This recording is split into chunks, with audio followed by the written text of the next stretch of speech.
감사합니다. 성경은 우리에게 뭐라고 말하냐면 우리 하나님의 사람들은 이 세상에서 서로 축복하는 사람이라고 봐요. 목사님 저는 갖고 있는 게 없는데요. 제가 이 사람에게 축복해요 한다고 하나님이 막 복 주시고 그럴까요? 그럴 것 같아요? 안 그럴 것 같아요? 그래요. 진짜 그래요. 하나님 우리에게 말씀하셨어요. 내가 너희에게 특별한 권세를 줄게. 너희가 다른 사람을 축복하면 그 사람이 복을 받을 거야. 근데 그 사람을 축복했는데 그 사람이 복을 난 싫어. 난 너도 싫고 예수님도 싫고 다 싫어. 그러면 그 복이 어디로 갈까요? 맞아. 나에게 다시 돌아온다고 하셨어요. 우리의 빈 축복이 그에게 간다면 그에게 축복이 되겠지만 우리의 빈 축복이 그들에게 복이 되지 못한다면 하나님이 그것을 우리에게 갚아주겠다고 하셨어요. 그러니까 아이고 이 사람은 복 많이 안 받고 내가 받으면 되겠다 그건 아니고요. 중요한 건 뭐냐면 하나님이 우리를 복된 사람이 되게 했다는 거예요. 그래서 우리 모두가 어떤 사람이냐면 따라해 볼까요? 복덩이. 복덩이. 옆 사람 한번 볼래요? 복덩이인지? 복덩이처럼 보여요? 복덩이처럼 보이나요? 하나님 말씀하세요. 복덩이야, 복덩이. 복덩이. 아우, 복덩이. 복덩이. 우리 모두 다 하나님이 멋지게 쓰시는 복덩이에요. 멋진 복덩이들. 복덩이. 우리 지난 여름 성경학교 기억하나요? 네. 예, 벌써 2주가 지났어요. 제목이 뭐였죠? 예수님과 아, 맞아요. 예수님과 함께 살아요예요. 우리 한 주간도 예수님과 함께 사셨나요? 네. 아, 예수님과 함께 살려고 노력한 우리 친구들을 축복해요. 우리 오늘은 이야기를 먼저 해보려고 해요. 어떤 사람이 눈이 보이지 않았어. 아무것도 안 보여요. 근데 이 사람은 태어날 때부터 눈이 보이지 않아. 우리 건우 삼촌 마이크를 안 틀어줬네요. 아무것도 안 보이는 거야. 그럼 밥도 먹지 못하죠. 그렇지. 스스로는 먹기 힘들어. 어렵죠. 근데 이 사람을 보면서 사람들이 물어보는 거야. 이 사람을 예수님께 데려왔어. 예수님이 이 사람을 고쳐주신 거지. 근데 그 모든 과정을 보면서 제자들이 물어봤어. 예수님, 이 사람이 이렇게 눈을 못 뜨는 것은 무엇 때문이죠? 혹시 엄마 아빠가 죄를 지어서 엄마 아빠가 나쁜 짓을 해서 이 사람이 눈을 못 보는 거 아닌가요? 예수님이 뭐라고 말했을까요? 아니야. 맞아요. 아니야. 죄 때문이 아니고 그것은 바로 하나님의 영광을 위해서 그런 거야 라고 말씀하셨어요. 우리 성경 같이 읽어볼까요? 성경 함께 읽습니다. 시작. 예수께서 대답하시되 이 사람이나 그 부모의 죄로 인한 것이 아니라 그에게서 하나님의 일을 나타내고자 하심이라. 요한복음 시작. 요한복음 9장 3절 말씀. 예수님은 이렇게 말씀하셨어요. 죄 때문이 아니야. 그 연약함은, 그 부족함은, 그가 힘들고 어려운 일은 왜냐하면 하나님을 나타내기 위해서야 라고 말씀하시면서 그를 깨끗하게 고쳐주셨어요. 여러분, 우리가 어떤 사람을 보면 이 사람은 정말 하나님께 큰 영광이 된다 이렇게 말할 수 있을까요? 눈 같은 게 안 보였는데 다시 보이게 하고. 맞아. 기적을 만났을 때도 그랬겠죠. 생각해보면 우리는 이런 생각을 해요. 하나님, 우리가 어떤 가지고 있는 것을 가지고 뭔가 특별한 일을 많이 했을 때, 내가 갖고 있는 공부를 잘해서, 운동을 잘해서, 그래서 내가 갖고 있는 재능을 꽃피워서 하나님께 영광이 되기도 하지만, 그러나 도저히 할 수 없는 불가능성에서 그것을 드러내는 것 또한 하나님께서 받으시는 큰 영광이에요. 최근에 여러분 올림픽이 끝났죠. 어디에서 했어요? 어디서 했죠? 예, 파리에서 했어요. 파리. 근데 여러분 올림픽이 끝나고 나면 거기서 올림픽이 한 번 더 열리는 거 아세요? 학생들의 올림픽. 아, 아니에요. 학생들이 아니고 잘 맞아요. 예준이가 너무 잘하네요. 장애인들을 위한 올림픽이에요. 근데 거기에는 다리가 없는 사람들이 달리기를 해요. 눈이 보이지 않는 사람들이 수영을 하고요. 몸이 온전하지 못한 사람들이 열심히 운동하면서 그 사람들이 얼마나 최선을 다하는지를 보여줘요. 물론 건강하고 나서 건강해서 금메달을 따는 것도 큰 영광이겠지만 그 노력, 도저히 불가능한 그 상황에서 최선을 다해 그 무엇인가를 해내는 사람들을 볼 때 하나님은 사람들은 더 큰 감동을 받아요. 하나님은 우리에게 이렇게 말씀하세요. 같이 읽어볼까요? 시작! 죄가 아니라 하나님의 영광을 위해서요. 하나님의 영광을 위해서요. 오늘 우리는 욥의 이야기를 볼 거예요. 우리가 지난번 욥의 이야기 봤죠. 욥은 아주 경건한 사람이고 하나님의 사람이었는데 어느 날 하나님께서 그 모든 것을 다 가져가셨어요. 자녀들도 재산도 가지고 있던 많은 가축도 다 한꺼번에 다 모두 잃어버렸어요. 그는 너무 슬프고 힘들었어요. 그가 그렇게 힘든데 그 주변에 있던 친구들이 와서 그런 거예요. 있잖아, 욥이 문제가 있는 거야.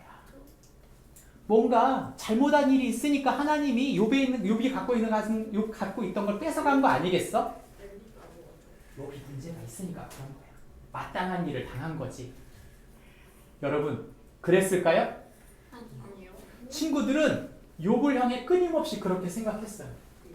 친구들은 욥이 이런 일을 당하는 건 너무나 당연한 일이야 라고 생각했지만 사실 욥은 죄를 지은 것이 없었어요.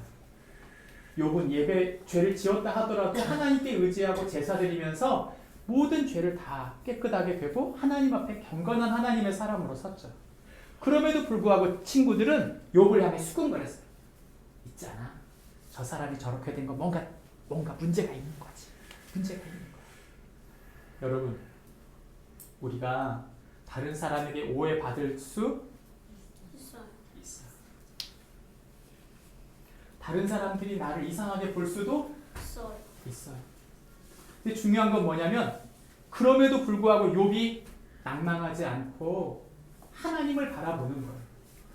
그럼에도 불구하고 내가 죄인이 아니라 내가 하나님의 사람으로 몸부림친 사람이라는 것을 그들에게 별로 이야기해 주려고 애를 쓰고 있는 이야기가 욥기인데요. 욥기는 몇 장까지 되어 있냐면 42장까지 되어 있어요. 목사님이 설교하기가 되게 힘든 장이 뭐냐면 되게 긴 장이에요. 오늘 설교가 몇 장부터 몇 장까지냐면 3장부터 13장까지였어. 눈이 빠지는 줄 알았어요. 근데 이야기를 한마디로 줄이면 이거야. 욥의 친구들은 욥이 죄인이야, 죄인. 나쁜 사람. 근데 욥은 마음을 잃어버리지 않고 하나님, 저를 불쌍히 여겨주세요.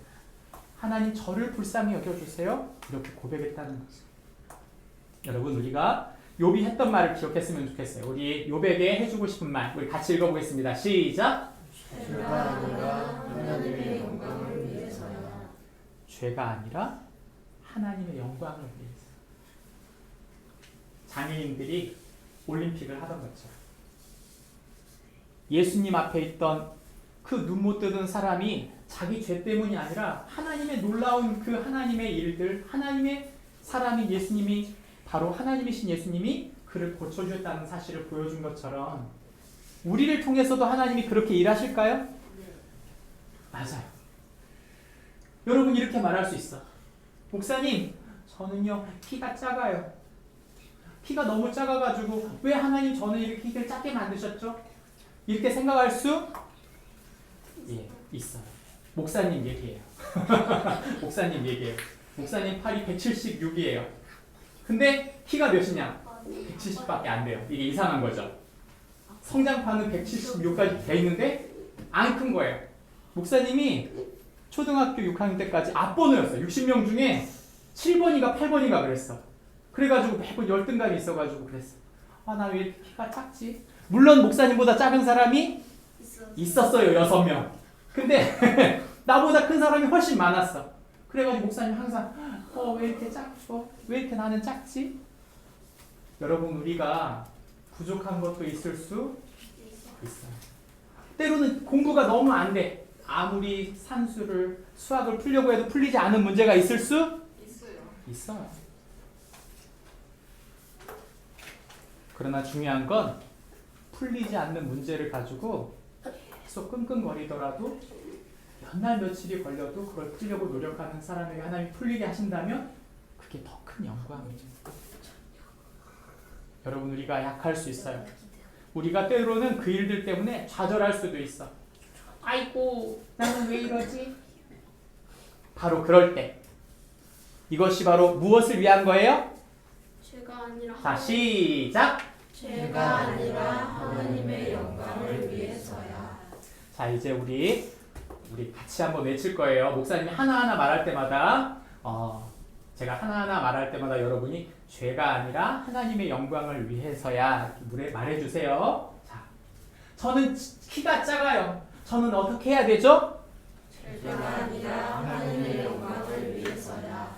목사님, 저는 공부가 너무 안 돼요. 왜 이렇게 머리가 아직 안 돌아가죠?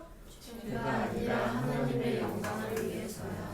목사님, 제 주변은 너무 어수선해요. 너무 살기 힘들어요. 어떡하죠? 죄가 아니라 하나님의 영광을 위해서야. 죄 때문이 아니에요. 여러분을 통해 하나님 영광 받으시는, 여러분은 하나님이 금속같이 여기시는 하나님의 아들, 딸이에요. 그걸 결코 잊지 않는 여러분이 되어지길 바랍니다. 우리 같이 기도할까요? 목사님이 노란색을, 여러분이 파란색을, 그리고 마지막은 같이 기도합니다. 사랑의 하나님 아버지, 하나님 손에 들린 이거 아닌데? 예, 수정했는데 바뀌었어요. 예, 이거 아니에요. 예, 죄송하지만 제가 기도할게요. 괜찮겠어요? 네. 기도하겠습니다.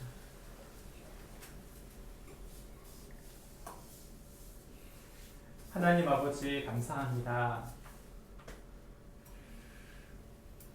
사랑하는 우리 다음 세대들, 소중한 우리 하담 친구들이 때로는 아무것도 보이질 않는 것 같고, 때로는 마음이 낭망되고 너무나 낙심되고 힘들고 어려워서 지치고 실망할 때도 있습니다. 그러나 주님이 우리에게 말씀하시는 줄 믿습니다. 죄 때문이 아니고 그것은 하나님의 영광을 위해서야.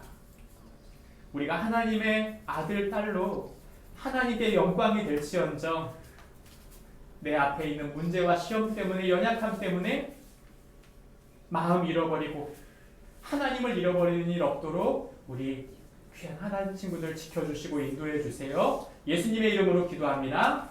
아멘. 우리 이제 양유정 멘토님을 따라서 주민 공동실로 서로 가겠습니다. 자, 예수님은 나의 왕, 예수님은 나의 왕, 살아계신 하나님 아들 내 마음에 모셔요. 어서서 오세요. 예수님, 살아계신 예수님 오세요. 여기 내 마음에 함께 계세요. 나의 왕.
우리가 이 세상을 살아가는 동안 누군가와 공감하고 있는 것, 그것은 참으로 축복입니다. 내 마음을 누군가 이해하고 있다면, 누군가 내 부족한 것, 내 연약한 것, 나의 추함을 알면서도 품어주고 이해해주려고 노력하고 붙잡아주려고 노력하고 함께하려고 있는 사람이 있다는 것은 얼마나 큰 축복인지 모릅니다. 고대의 극작가였던 에우리피테스는 남자의 가장 훌륭한 재산은 공감해주는 아내다, 이런 말을 했습니다. 그러니 결혼을 꼭 해라 이런 말을 하고 있는 게 아니라, 사실은 친구가 되었든 부모님이 되었든 누가 되었든 누군가 나와 공감할 수 있는 사람이 있다면 여러분, 그것은 굉장한 축복이고 사랑이죠. 그래서 그는 배우자를, 그것도 공감해주는 그런 배우자는 훌륭한 재산이라고 말해준 것입니다. 여러분은 어떠세요? 그가 말했던 것처럼 여러분 주변에 여러분을 공감해주고 이해해주려고 하는 사람이 있습니까? 또 여러분은 누군가를 공감해주고 이해해주고 품어주려고 노력하고 있습니까? 세상이 험해지고 있습니다. 세상이 어렵고 힘들고 살기 힘들수록, 문제가 많을수록 사람들은 공감하기보다는 이제는 아무 생각을 안 하려고 그래요. 받아주기보다는 이제는 외면하기보다는 이제 아예 관심을 끄고 싶은 거죠. 여러분, 거기엔 절망밖에 없어요. 사랑의 반대말은 미움이 아니고 무관심이라는 걸 우리가 알잖아요. 우리가 살고 있는 이 시대는 가만히 보면 고난과 시련이 끊임없이 우리에게 찾아오는 것을 보게 됩니다. 문제는 고난과 시련이 찾아오는 것이 자체가 문제가 아니고, 그것이 올 때 마음을 열어서 누군가를 품어주고 그것을 서로 소통하고 이해하려고 하는 거예요. 근데 그렇게 이해하고 서로 소통하고 뭔가를 해결하려고 하는 세상이 아니고, 배척하고 싸우고 혐오하려고 하는 세상이다 보니까 더 낙심이 되는 거예요. 소망이 없구나, 이 생각이 드는 거죠. 그것은 단순히 경제적으로, 교육적으로, 사회적으로 뿐만이 아니라 근본적으로는 우리가 그렇고 있는 건 아닌가라는 거예요. 우리가 누군가에게 공감하고 누군가를 품어주고 누군가를 받아주는 사람이 되는 것, 그것이 아니고 이제는 힘드니까 내려놓고 그냥 모르겠다 밀어버리고 관심을 꺼버리는, 혹시 우린 그런 사람으로 살고 있지 않습니까? 어떻게 하면 고난 속에서도 같은 마음, 같은 신앙으로 누군가를 품어주고 세워주는 하나님의 사람으로 살 수 있을까요? 목사님, 왜 그렇게 살아야 되는데요? 여러분, 하나님 나라는 그런 곳이기 때문입니다. 하나님 나라는 관계적인 곳이에요. 하나님 나라는 품어주는 곳입니다. 하나님은 우리를 사랑하셔서 그의 아들을 우리에게 주실 만큼 품어주시고 여전히 우리와 함께 계신다고 말씀하시는 하나님이세요. 그런데 우리가 세상의 마음을 둘수록 그 하나님 마음을 잊어버린 채 이해하고 싶지 않은 거예요. 용납하고 싶지 않고 용서하고 싶지 않고 끊임없이 외면하고 싶은 것이죠. 여러분, 그것은 스스로가 지옥을 만드는 일이라고 믿습니다. 언젠가 한번 어떤 권사님과 이런 이야기를 나눈 적이 있어요. 목사님, 제가 아는 친한 권사님이 어려운 일을 당했는데 그 가정이 참 안 됐어요.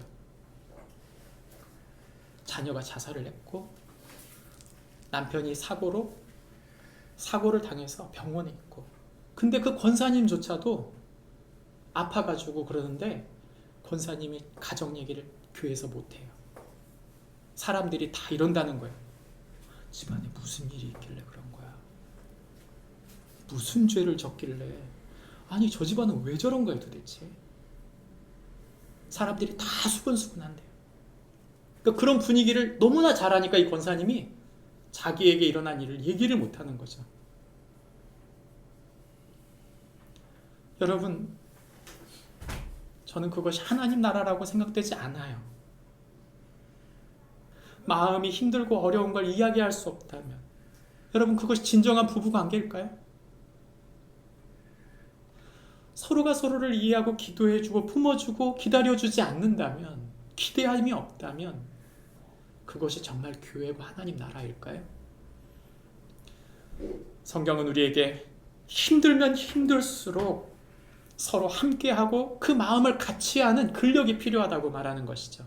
오늘 우리는 어떻게 하면 그런 근력, 그런 하나님 나라를 만들 수 있는 같은 마음, 공감할 수 있는 그런 주님의 사랑, 그런 교회, 그런 가정이 될 수 있는지를 우리 성경에서 찾아보겠습니다.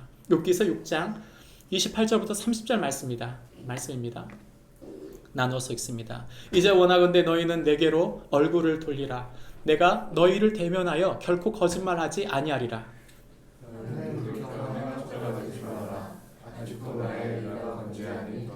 함께 읽습니다. 내 혀에 어찌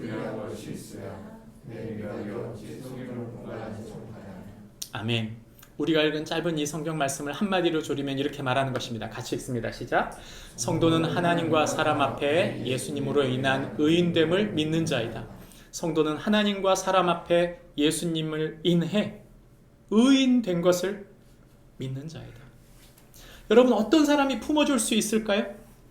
내가 하나님의 아들, 내가 하나님의 딸이라고 믿는 사람만 품어줄 수 있어요.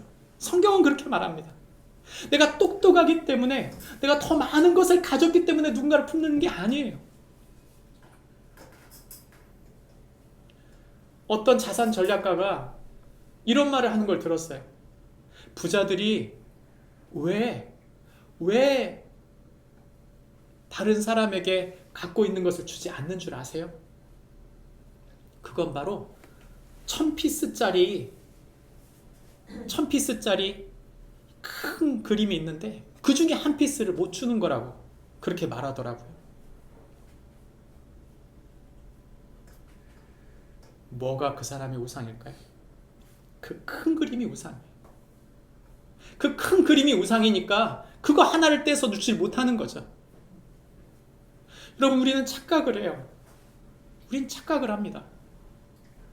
주님이 우리를 사랑하셨다는 사실을 잊어버린 채 내 인간적인 사랑, 내 진간적인 능력으로 무언가를 품고 사랑하려고 해보세요. 끊임없이 실망합니다.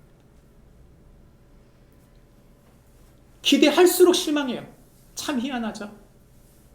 그런데 우리가 하나님 앞에 은혜를 받은 사람이란 것을 믿고 그 사랑받은 사람인 것을 믿고 내가 그분 앞에 깊이 머무를 때 누군가를 품어주고 사랑할 힘과 은혜를 얻게 됩니다. 내가 죄인인 것을 모르는 사람이 죄인을 품을 수 있을까요? 내가 은혜 받은 사람인 것을 모르는 사람이 누군가에게 은혜를 주려고 할까요? 여러분 그건 동요예요.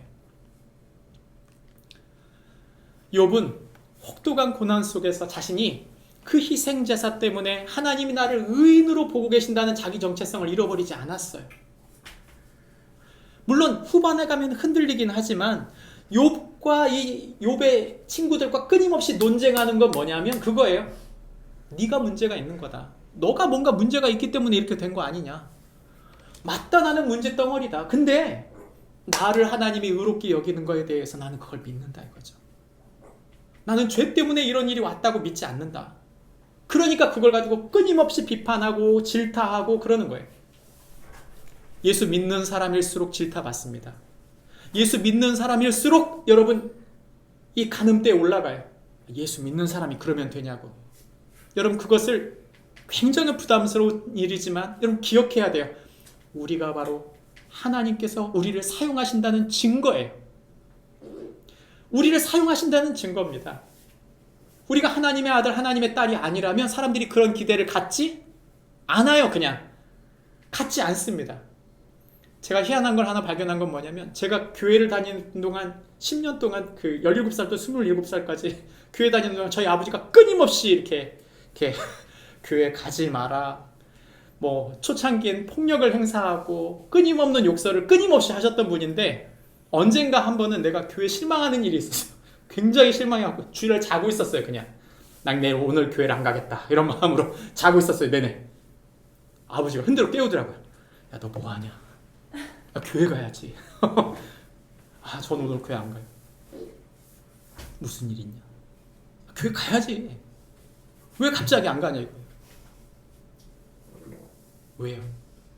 왜 그러죠? 아는 거예요. 똑같은 죄인들 사이에서 발부둥 치는 하나님의 사람이 있는데 갑자기 그 일을 멈추면 이게 무슨 일이야? 왜 이래 갑자기? 여러분 기대가 다른 거예요. 사실 속으로는 굉장히 부담스럽죠. 그러나 저와 여러분이 그때 뭘 주님의 손에 뭘로 사용되고 있느냐? 복음의 도구로 사용되고 있어요. 구원의 도구로 사용되고 있고 하나님께 그 사람을 통해 이끌어 가시는 것이죠. 하나님 저 같은 사람을 사용할까요? 주님 말씀하세요. 예스.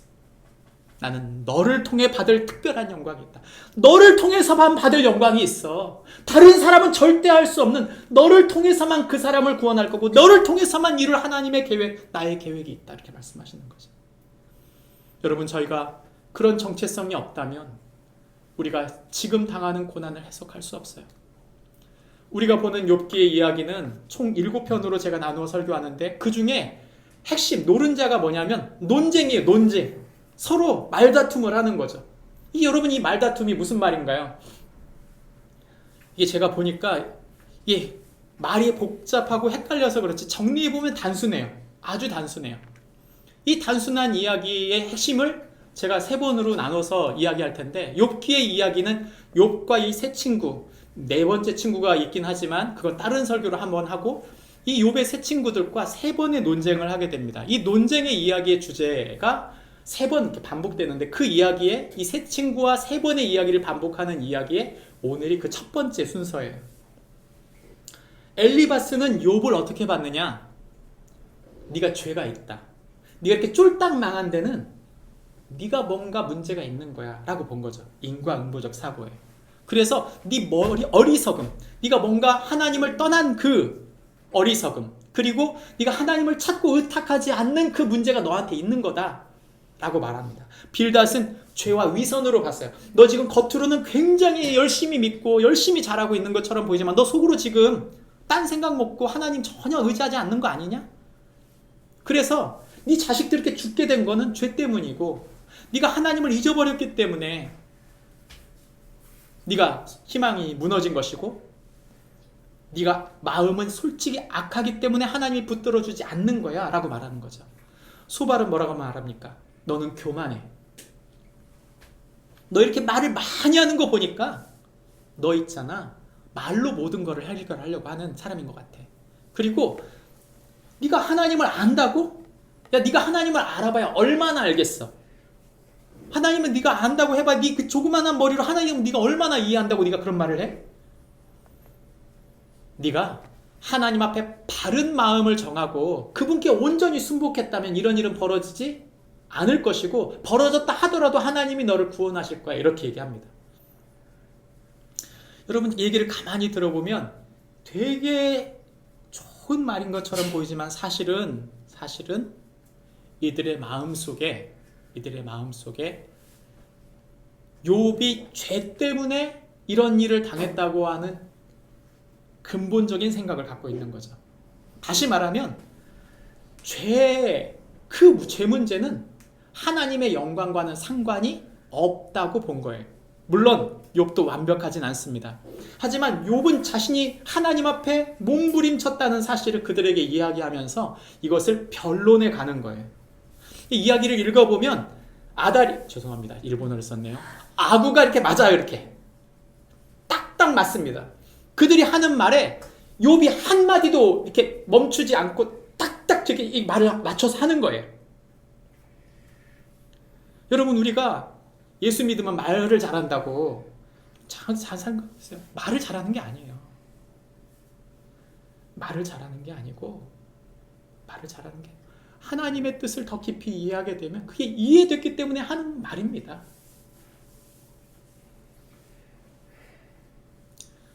말로 싸워서 이기는 것, 그게 중요한 게 아니에요. 하나님은 무논리의 하나님이시다. 저는 그렇게 믿지 않습니다. 질서의 하나님이시며 그분은 지식의 하나님이세요. 우리가 무턱대고 믿는 걸 바라지 않으시는 것이죠. 오늘 욥에게 배우는 신앙을 우리가 정리해보면 세 가지로 이야기할 수 있는데, 첫 번째는 죄가 아닌 영광을 위한 고난이다. 두 번째는 위선이 아닌 경외함으로 고난받는다. 세 번째는 맹신이 아닌 번민 중에라도 알아감으로 고난을 받는다.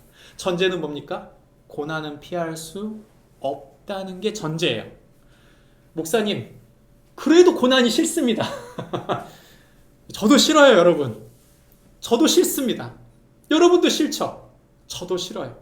근데 여러분, 고난이 싫다고 안 받아집니까? 그게 인생이 아니에요. 이 땅에서는 고난을 피할 수 없습니다. 우리는 마치 진흙덩어리로 빚어놓은 조그만 항아리 같은데 하나님의 작업이 끝나지 않은 거예요. 하나님 여기서 멈춰주세요. 그냥 빚는 것도 그만두고 예쁜 것도 그만두고 저는 저 화덕에 들어가고 싶지 않아요. 저 그만두세요. 하나님. 우린 그렇게 말하고 싶어요. 근데 하나님의 계획이 다른 걸 어떻게 해요? 하나님이 완성한 계획을 갖고 계세요.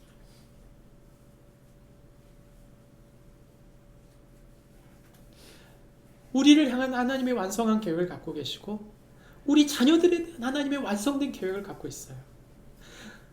우리가 하나님의 사람으로 선다는 것은 그 과정을 통과하는 일입니다. 그것이 어렵더라도 하나님은 일하신다는 것이죠. 그런데 중요한 건 뭐냐? 이 고난을 잘 받아야 되는데 고난을 잘 받는 게 아니라 고난을 잘못 받는 거예요. 잘못된 마음으로, 잘못된 생각으로, 잘못된 판단으로 고난을 받으니까 하나님의 원하시는 모양이 나오는 게 아니라 엉뚱한 모양이 계속 나오는 거죠. 통계를 봤어요. 기독교인 신뢰도 지수가 계속 떨어집니다. 왜 떨어지죠? 이렇게 믿는 사람들은 많은 것 같은데 왜 계속 지수는 떨어질까요? 함량미달이에요. 하나님이 원하는 완벽한 그리스도의 장성한 분량에 이르기까지 충만한 주님의 사람들을 만드는 게 주님의 계획인데 다들 거기 들어가고 싶지 않아요.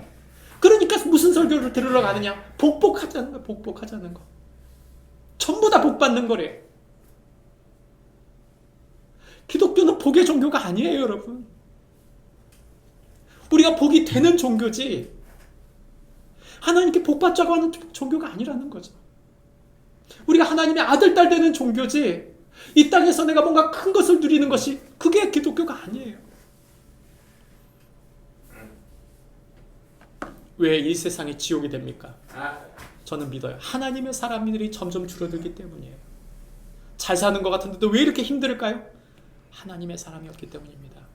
성경은 죄가 아닌 영광을 위해 고난받아야 한답니다. 복음은 고난을 전제합니다. 왜냐? 그것은 영광을 품기 때문이에요. 고난 없는 영광은 없다. 성경이 이렇게 말하는 거죠.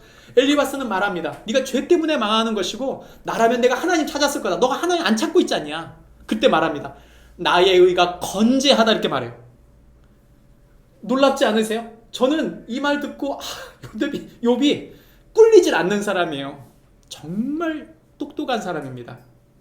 똑똑한데 마음이 부드러운 사람이에요. 욥이 이야기를 할 때 그는 하나님 앞에 자신을 내려놓은 사람인 것이죠.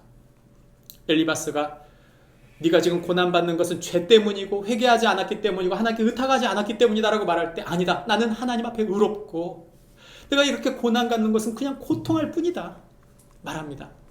이 말할 때 욥이 말하면서 슈브라는 단어, 우리가 읽었던 그 아까 본문의 9절 29절 말씀에 이 똑같은 단어를 히브리 말로 보니까 슈브라는 단어를 3번 썼어요. 특별한 강조입니다. 이게 뭐냐면 논리적으로 대립해가지고 얘를 싸워서 이겨야겠다는 이런 자세로 지금 얘기하고 있는 게 아니고요. 공감해달라는 거예요. 내가 지금 힘들고 어려운 내가 이 처지를 네가 좀 공감해 줬으면 좋겠다, 친구야. 내 마음이 너무 슬프고 고통스럽고 아프고 힘든데 나를 좀 이해해 줘서 내 입장에서 좀 이해해 달라. 그런 말이 바로 돌아오라는 말로 3번 표현되어 있어요. 한국어 성경으로는 3번이 표현이 되어 있지 않지만 히브리 말은 슈브라는 말을 썼습니다. 여러분, 하나님의 사람은 공감하는 사람이에요. 공감이 시작이거든요. 공감이 시작이에요. 근데 공감하지 않으면서 이해할 수 있다. 저는 아니라고 봐요. 어떻게 아픈 사람을 찾아보지 않고 깊이 들여다보지 않고 어떻게 다 알겠어요? 누가 제일 많이 공감할까요? 배우자예요. 누가 많이 공감해야 될까요? 가족들이에요. 가족들이 들여다보지 않으면 가족이 황폐해지는 건 금방입니다. 여러분, 이 욥의 고난 속에서 욥은 깊은 고난을 당하고 있는데 이 친구들은 이 고난을 이해를 못해요. 왜일까요? 이 사람의 고난을 이해하려고 하고 있는 게 아니에요. 이 사람의 고통과 아픔을 먼저 이해하려고 하고 있는 게 아닙니다.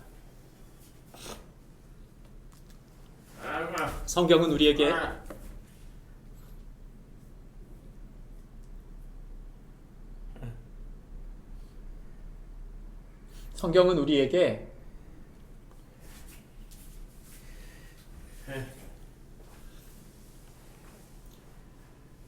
주의하라고 말하는 거죠. 저 사람은 죄 때문이야. 저 사람이 믿음이 없기 때문이야. 저 사람이 뭔가 문제가 있으니까 그런 거야. 라고 말하는 것은 여러분 조심해야 돼요. 왜냐하면 그런 사람일수록 고난을 모르기 때문에 그렇게 말하는 거예요. 하나님의 고난의 계획을 알지 못하는 사람일수록 색안경을 끼고 주변을 보는 거죠. 예수님께서 하신 말씀이 바로 그것입니다. 그걸 명확하게 보여주신 게 바로 예수님의 말씀이에요. 그래서 이 맹인에게 왜 이 사람이 이런 일이 벌어졌습니까? 라고 말할 때 예수님께서 바로 하나님이 하시는 일, 그것을 나타내고자 합니다. 이렇게 말씀하셨어요. 여러분, 하나님이 하시는 일이 뭘까요? 그건 뭐냐면 예수님이 나타나는 일입니다. 우리가 보는 이 요한복음 9장 2절부터 3절 주변을 살펴보시면 이 본문에서 나오는 핵심이 뭐냐면 내가 세상의 빛이라고 나와요. 여러분, 결국 그 고난을 통해서 귀결되는 하나님의 일은 뭡니까? 예수 그리스도가 우리의 구원자라는 사실을 드러내는 거예요. 복음이 드러나는 일입니다. 그 고난 속에서 복음, 예수 그리스도가 드러나는 것이 하나님의 영광인 줄 믿습니다. 저희 장모님이 우리 하윤이하고 이야기를 한 적이 있어요. 소천하시기 전에 우리 하윤이가 참 지혜로워요. 아마 할머니하고 이야기가 마지막이 될 수 있다고 생각했는지 제가 저희 가족들 다 데리고 이제 요양원에 들어갔을 때, 요양원에 이제 아버지 면회 갔을 때 하윤이하고 딱 장모님 어머니 둘이서 이렇게 있었는데 하윤이가 녹음을 하기 시작한 거예요. 그 시간에 거의 한 1시간 정도를. 근데 하윤이가 물었던 질문이 지혜롭죠. 엄마, 그 할머니 뭐가 제일 중요해요? 할머니 뭐가 그렇게 할머니에게 가장 중요했어요?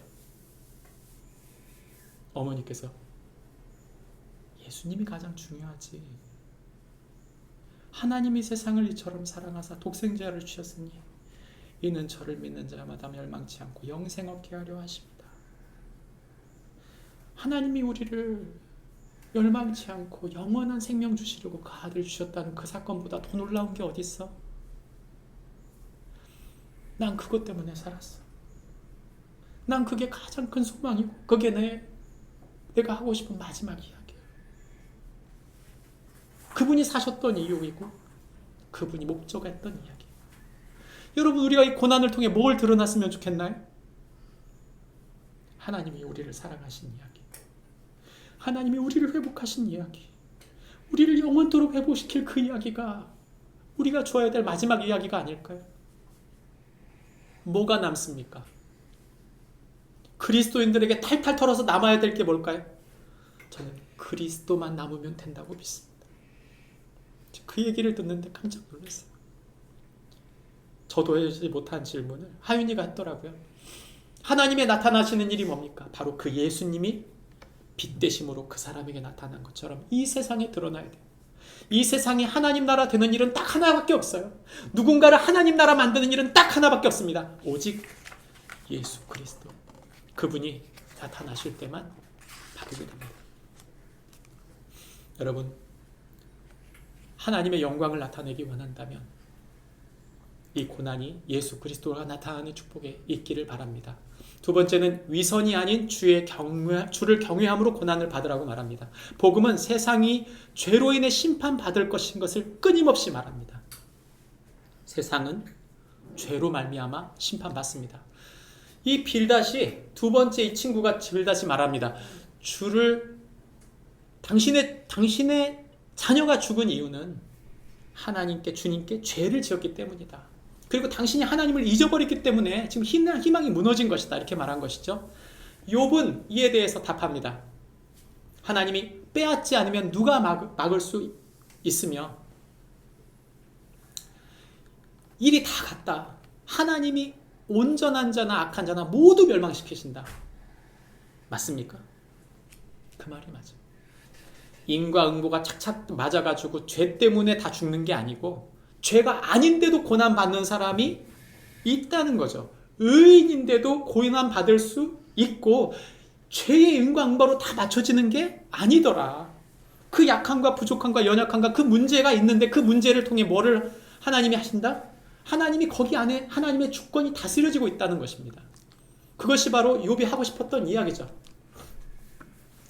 고난을 당한다는 건 누구나 당할 수 있다는 걸 전제해야 돼요.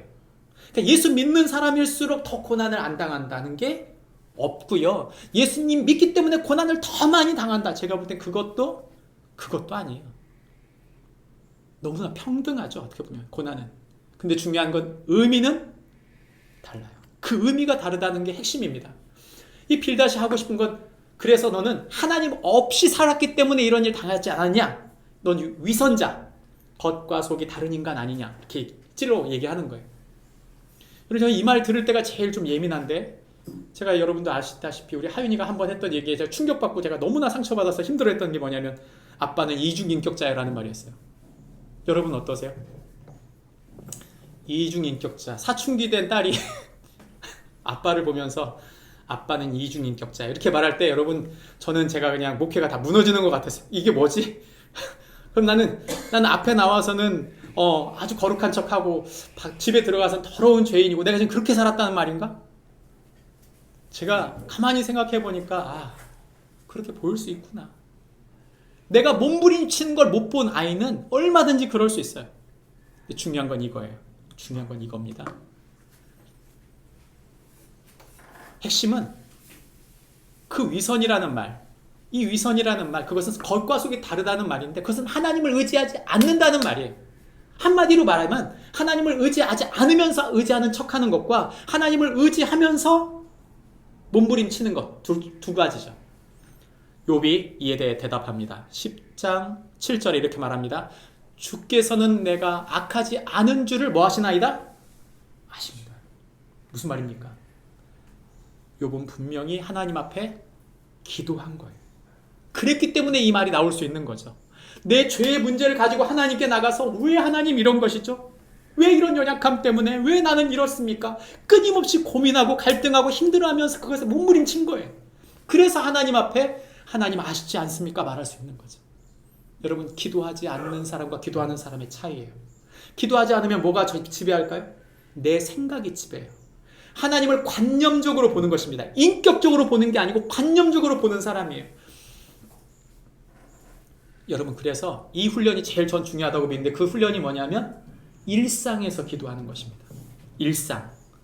일상에서 기도해야 돼요. 주일만 와서 기도하는 게 아니라 끊임없이 일상에서 기도해야 돼요. 우리 아이들이 변화되는 순간은요 교회가 아니에요. 착각하면 안 돼요. 교회는요 당연히 아이들에게 드라이브를 걸지만 진짜 변화되는 건 언제냐면 부모님을 보면서예요. 부모님이 눈물을 흘리면서 하나님을 사랑할 때 아이 변해요 진짜. 애가 확 변합니다. 우리 하윤이가 그런 말을 하더군요. 자기는 사춘기 보내는 동안 엄마 기도하는 게 제일 싫었다고. 그리고 아빠 침묵하는 게 그렇게 싫었대. 미칠 것 같다고. 내가 누군지를 찾아가려고 방문을 들어가서 몸은 변하고 상황은 힘들고 친구 관계는 복잡하고 공부는 안 되고 막 미칠 것 같은데 자기가 막 변하고 있는데 내가 누군지를 고민하고 치열하게 고민하는데 막 눈물을 흘리다가 어느 순간 그렇게 했다는 거예요. 하나님 아버지 살려주세요. 엄마가 기도하는 그 모양 똑같이 자기가 기도하고 있더래요. 우리를 하나님 사람 만드는 게 뭐예요? 일상의 기도예요. 일상의 기도. 다른 게 아닙니다. 죄를 지을 때 하나님, 저 죄인이에요. 저를 긍휼히 여겨주세요. 연약하여 무너질 때 하나님 저 연약해요. 저를 도와주세요. 이 사람이 진짜 아닙니까? 그래 하나님 이 사람이 완벽하기 때문에 그런 게 아니에요. 부족하지만 하나님께 갖고 나간 거 아닙니까?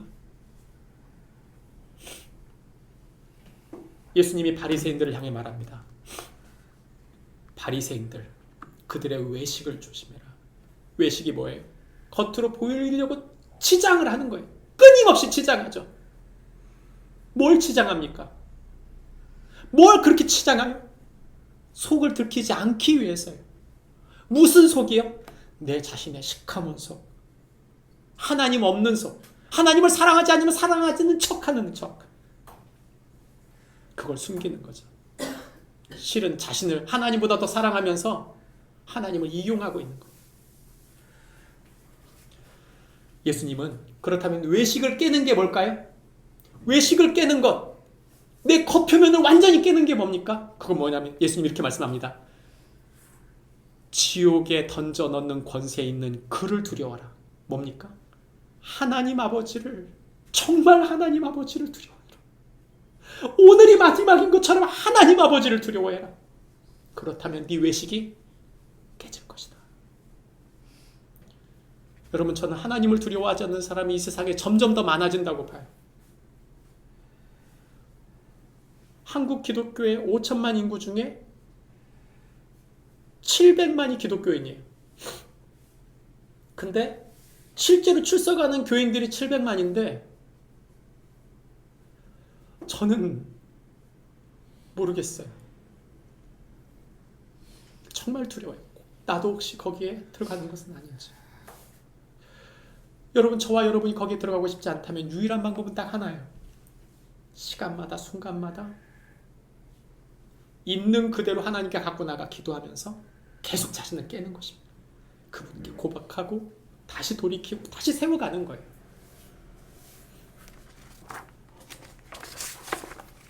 저는 신앙이 몸부림이라고 믿습니다. 일상에서 기도하는 축복이 저와 여러분에게 있기를 바랍니다. 마지막, 맹신이 아니라 하나님을 번민 중에라도 알아가면서 고난받는 것이다, 이렇게 말합니다. 복음은 예수 그리스도의 십자가 사랑을 알아가는 거예요. 그분의 사랑을 더 깊이 알아가는 게 인생이고 그것이 진짜 복음이지, 그분을 알지 못하면서, 더 알아가지 못하면서 그냥 나는 예수 믿었으니까 구원받았다 는요, 제가 볼 때는 오래 믿었을수록 위험해요. 예수님을 인격적으로 알아가지 못한다면 그게 더 위험합니다. 이 이야기 속에 소발, 이 소발이 세 번째 이야기할 때 너 말 참 많다. 무슨 말싸움을 그걸 하나도 안 지려고 그러냐? 그러는 거 보니까 너 지금 변명이 되고 있는데 너 지금 다 그거 헛거야. 그리고 네가 그냥 하나님을 많이 안다고 하는데 그 오묘함을 누가 어떻게 다 알아? 어찌 능히 완전할 수 있느냐? 그렇게 알 수 있느냐 이거예요. 여러분, 우리 다 알 수는 없어요. 근데 분명한 건 뭐냐면요, 알아가려는 노력은 할 수 있다는 것입니다. 그래서 이 이야기를 하는 동안 욥이 대답하는 거예요. 이 모든 것을 실행하실 줄을 알지 못하랴. 하나님이 모든 것을 이루시는 분인 것을 우리가 알 수밖에 없잖냐. 알아가고 있잖냐 지금. 또 그 지혜와 권을 우리가 하나님께 있고 그 안에 속해져 있다. 여러분, 저는 묻지 않고 믿는 것이 가장 위험한 일이라고 믿습니다. 저는 한국교회가 정말 위험하다고 믿는 건 뭐냐면 목사님을 믿어요. 제가 볼 때는. 그래서 설교 잘하는 목사님을 정말 잘 믿죠.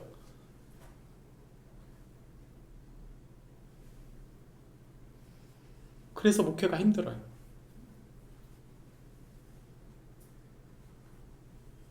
성도들의 취향이 점점 어디로 가냐면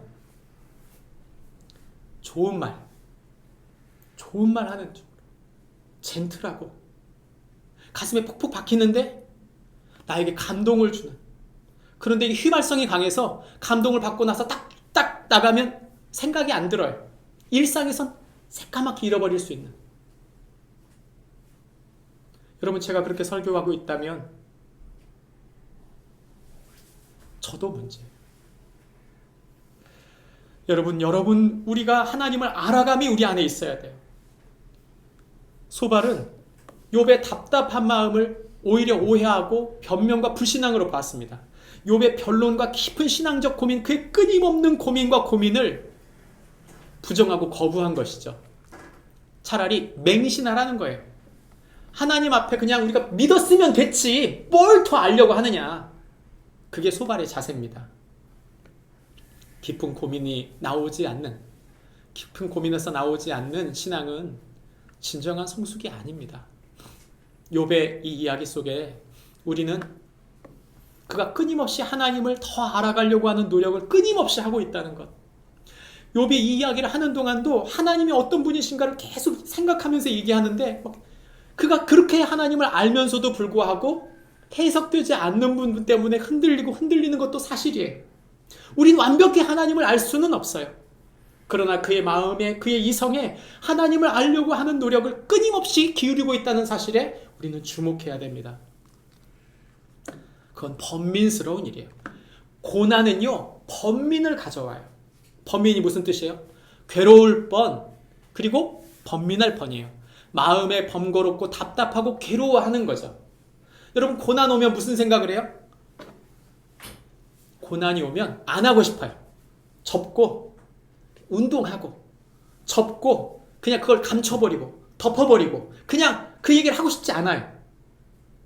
욥은 어땠어요? 끊임없이 하나님 이것이 무엇입니까를 질문한 것입니다. 고민한 거예요.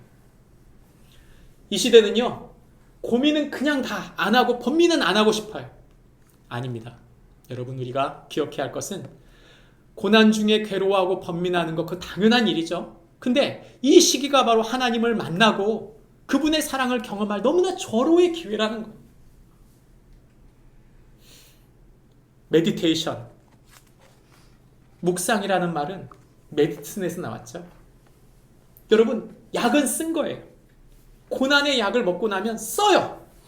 근데 그 약을 먹어야 내 면역력이 바뀌는 거예요. 우리는 하나님 앞에 괴로워할 때 그 괴로움이 하나님 앞에 하나님의 사람으로 성숙하는 성장통이라는 사실을 너무 인지하지 못한 채 이 일을 벌어가는 거죠. 알아가야 합니다. 뭘 알아야 합니까? 프로디컬,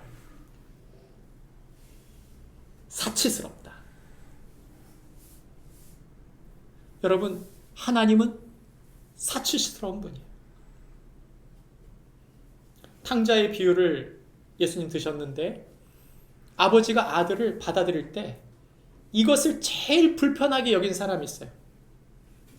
이런 나쁜 놈을, 이런 배은망덕한 놈을, 이런 마을 사람들이 와서 쳐 죽일 놈을 아버지가 사람들이 해코지하고 혹시라도 죽일까봐 벗은 발로 달려가가지고 저 동구 밖에 있던 둘째 아들을 맞아서 안아주고 뽀뽀해주고 끌어안아주는, 이 아버지를 제일 불편하게 생각한 사람이 있어요. 누구예요?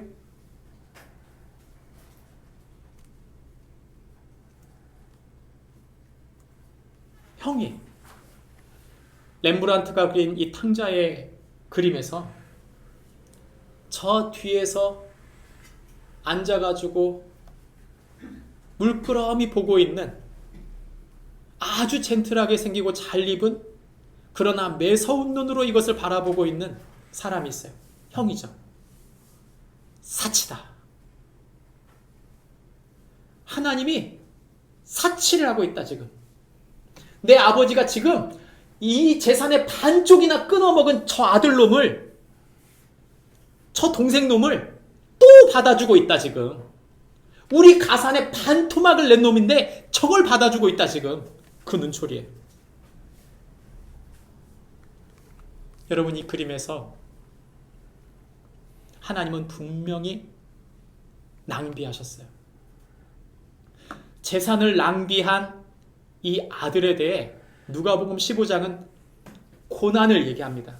무엇이 고난이에요? 이 탕자에게는요, 뭐가 제일 큰 고난입니까? 있던 돈을 다 탕진했어요. 자기 재산은 이제 자기가 바라볼 것은 아무것도 없고 이제 흉년이 들었어요. 그리고 이제 궁핍해진 거예요. 근데 성경은 이렇게 말합니다. 그가 비로소 궁핍한지라. 이 누가복음에 비로소라는 단어는 딱 한 번밖에 안 나와요. 여기서 비로소라는 단어는 3인칭 시점의 단어입니다. 저자인 누가가 의도하고 집어넣는 거예요. 드디어 이 고난의 끝이 비로소, 이 고난이 비로소 얘에게 찾아왔다 이거죠. 여러분 이 탕자의 고난이 어떤 기회였어요? 바로 하나님 아버지를 만날 절호의 기회였던 거예요. 그게 너무나 절호의 기회였던 거예요.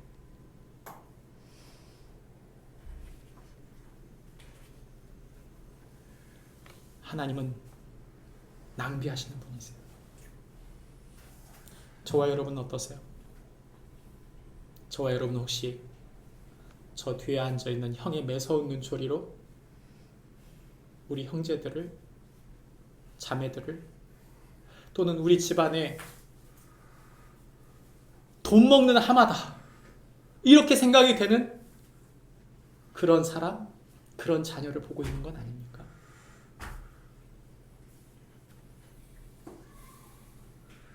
저에게 한번 전화가 왔어요.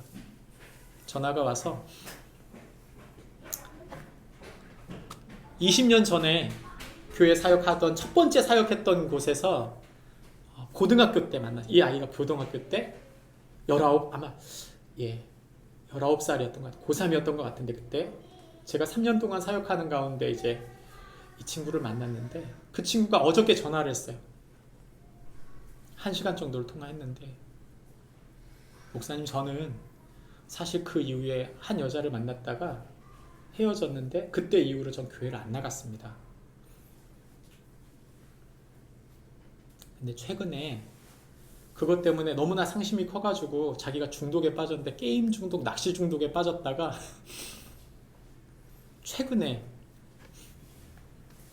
이제 몇 달 전부터 만난 자매가 있는데 교회 반주자래요. 이렇게 말하더군요. 목사님 제가 교회 가도 될까요?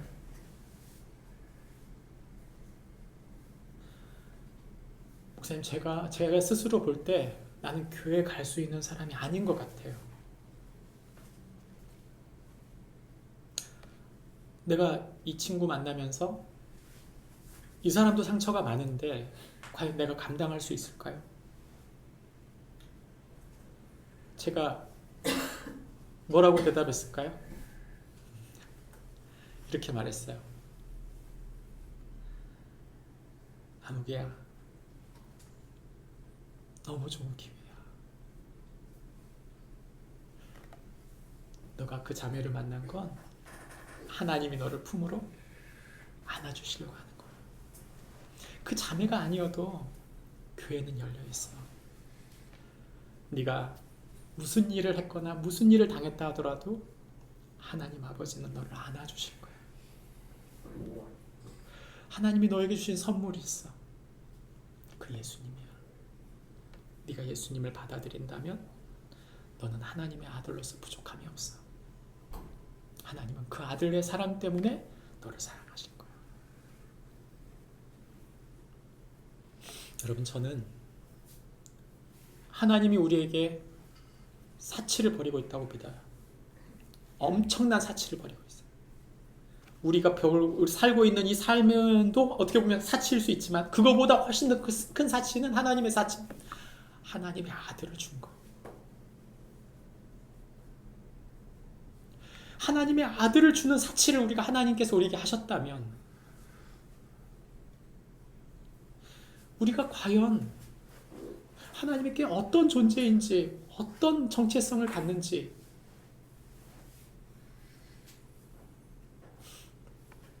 가늠할 수 없는 것이죠.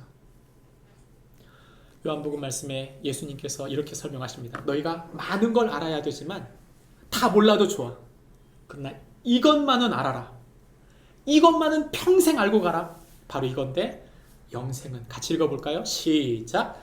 영생은 곧 유일하신 참 하나님과 그가 보내신 자 예수 그리스도를 아는 것입니다. 우리의 진정한 힘, 우리의 진정한 지혜, 우리의 인생의 진정한 목표, 우리의 인생의 가장 소중한 가치, 우리에게 주신 소중한 사람들을 힘있게 세우는 진정한 하늘의 동력. 넌 그걸 알아야 해. 그게 뭐냐면 바로 유일하신 하나밖에 없는 참 하나님과 그분이 우리에게 주신 예수 그리스도를 깨달을 때, 그분의 그 큰 사치를 깨달을 때, 그분이 우리를 위하여 어떤 대가를 치렀는지를 우리가 깨달을 때 우리는 그 모든 것을 해석하며 그 모든 것을 감당하게 될 거예요. 여러분, 우리는 고난 앞에서 허덕입니다. 사실이에요. 현실입니다. 그러나 그 고난 앞에서 허덕인다 하더라도 우리가 그럼에도 불구하고 우리가 죄가 아닌 영광으로, 위선이 아닌 경외함으로, 우리가 맹신이 아닌 하나님을 알아감으로 그 고난을 받을 때 하나님께서 우리에게 향한 하늘의 계획이 이루어지는 줄 믿고 믿음으로 나아가는 축복이, 그 예수 그리스도를 향하는 축복이 저와 여러분에게 있기를 바랍니다. 기도하겠습니다.